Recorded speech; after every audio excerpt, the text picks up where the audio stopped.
Yeah, apparently he just loved beating up little people. Hello there, I'm Adam Wilborn from What Culture, and welcome to 10 wrestling facts we didn't know last week, where I fill you in on a load of stuff we didn't have a bloody clue about 7 days ago from the world of wrestling. This week, find out what the original plan for Enzo Amore and Nia Jax was, another thing Sid Vicious struggled with, and the weird rule WWE employees have to follow.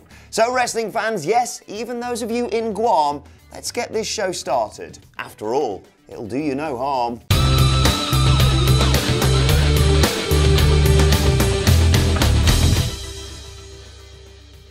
Number 10. Jim Ross thought he was being ribbed at King of the Ring 1993. On his new Jim Ross Reports podcast, the announcer revealed he had a pretty tough time on his first WWF pay-per-view because it was such a departure from his usual style. Vince was busy being indicted. Anyway, according to JR, there was a concerted effort by Bruce Pritchard to make him look foolish on the night, even though it was only a practical joke. He stuck it out though, and that's what makes him one of the best in the world at what he does. Watch and learn, Michael Cole. Number 9. Eric Bischoff wanted Don Callis and Joey Styles for his Nitro relaunch. On his Killing the Town podcast, Callis claimed that Eric Bischoff had been in touch about bringing both he and Joey Styles in to form WCW's new announce team on a relaunched Nitro. Imagine that. That all hinged on Bischoff's offer to buy the company outright. It didn't, of course, because of bullshit, and that meant that Eric's proposed commentary team never saw the light of day. What could have been? Number 8. Ember Moon thought she was in trouble before being called up. When Ember Moon was pulled into a hasty meeting with Triple H, Sarah Amato and Matt Bloom shortly after dropping the NXT Women's title to Shayna Baszler at TakeOver New Orleans, she thought she'd done f***ed up. She actually blurted that out to the trio before they reassured her that they were delighted with everything she'd achieved in NXT and actually wanted to promote her to the main roster. That is when the WWE cameramen came out of nowhere to capture the moment. Oh, you guys. Number 7. Enzo Amore was supposed to cheat on Nia Jax. What's Enzo Amore up to nowadays? Alright, cool. Well, until Enzo's appearance on the Store Horseman podcast this week, we didn't have a clue about what the whole Enzo-Nia storyline was supposed to achieve. Well, it turns out Enzo was supposed to be caught cheating on his new girlfriend Naya with her best pal, Alexa Bliss. Just think about that for 1 second. WWE's big plan for Jax versus Bliss at WrestleMania, no less, wasn't the story of a strong woman overcoming bullies to succeed in life. No, it was the story of a person angry at her mate for running around with muscles marinara behind her back. The women's revolution, ladies and gentlemen. Number 6. Interacting with the New Day brought Sheamus out of his shell. During a chat with the Telegraph Herald this week, Sheamus admitted that interacting with Big E, Kofi Kingston and Xavier Woods made him realise he didn't always need to be so uptight in the ring. After starring in several segments with the fun-loving group, Sheamus said that he and Cesaro just started to enjoy the nonsense, and they even helped him come out of his shell that he'd been hiding in for years. Seriously, is there anything that the New Day can't do? Never break up, guys. I don't think my heart could take it. Number 5.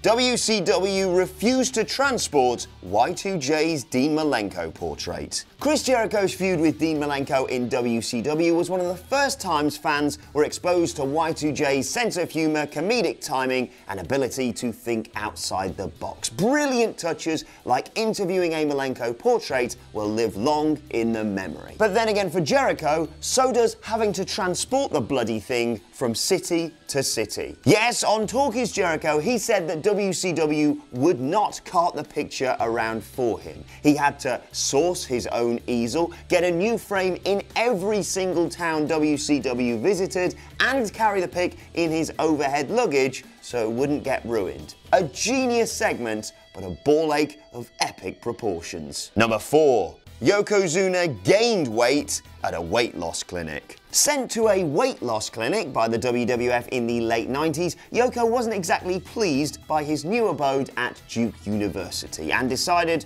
to do something about it. Jim Ross only found out when he got sent weekly reports about his behaviour from the clinic. At night, Yokozuna, accompanied by Big Van Vader, would sneak out of the facility, head over to the nearest restaurant and buy as much chicken as they could. Workers at Duke University had become concerned when they discovered that both were gaining weight rather than losing it. That's when they found out the two scheme and busted them. Although I'd like to see the guy tasked with stopping them the next night. Oh, good luck. Number 3. Sasha Banks foreshadowed her Money in the Bank appearance as a 10-year-old. Banks posted an image on Instagram this week of a letter she'd written as a 10-year-old girl growing up in California. Names that immediately stand out include Trish Stratus, Lita, and Victoria. The spookiest thing about all this is Sasha predicted a multi-woman ladder-bout revolving around a shot at the women's title. Sounds familiar, that, doesn't it? Take that, Chris Jericho. You didn't invent Money in the Bank. Sasha Banks did, and she did it as a kid. Unless she's a time traveller. Number 2. WWE writers aren't allowed to eat with their hands. Oh, excuse me, I'm just checking my list of things that Vince McMahon, the mad bastard, hates. We've got sneezing, yeah, nodding. Hold on a second, eating with your hands? Yes, speaking about his experiences on the Wade Keller Pro Wrestling podcast, ex-WWE writing assistant Jason Allen said that creative team members were specifically instructed not to eat with their hands during meetings with McMahon. WWE even had explicit instructions for munching from the candy bowl on the table.